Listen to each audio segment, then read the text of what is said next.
नमस्कार मित्रांनो, आजपासून 4 दिवस ही शंकराची उपासना करण्यासाठी खूपच योग्य आणि महान आणि पॉवरफुल दिवस आहे. आज एकादशी आहे.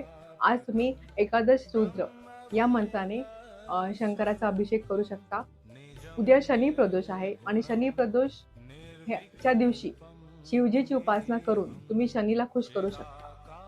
तिळाच्या तेलाने त्याचा अभिषेक करू शकता शिवलिंगचा आणि तिळाचं तेल दान करू शकता. असं पण दर शनिवारचा प्रदोष काळ खूप पॉवरफुल असतो. आपण शनीला खुश करायला आणि शिवजीची उपासना करून शनीला खुश करायचा. आणि उद्याचा शनी प्रदोष हा तर फार महत्त्वाचा शनिवार आहे.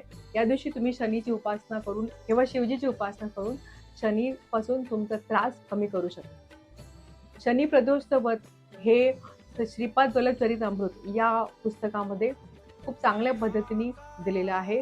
सुमती महाराणी जे श्रीपाद वल्लभच्या आई आहेत, त्यांनी पण हे व्रत केलेलं आहे नेहमी आणि ते शनी प्रदोषच्या वेळी ते पूजा करायचे. श्रीकृष्ण आणि रुक्मिणी यांनी पण शनी प्रदोष या दिवशी शिवजीची उपासना करून प्रद्युम्नाचा जन्म झाला. अनेक अशा कथा आहेत ज्याच्यामध्ये शनी प्रदोषचं त्यांनी महत्त्व सांगितलंय. त्याच्यानंतर रविवारी महाशिवरात्री आहे. त्या दिवशी शिवजीची उपासना सगळेच करणार. अनेक तुम्हाला पद्धती माहिती आहेत, त्या पद्धती तुम्ही करा.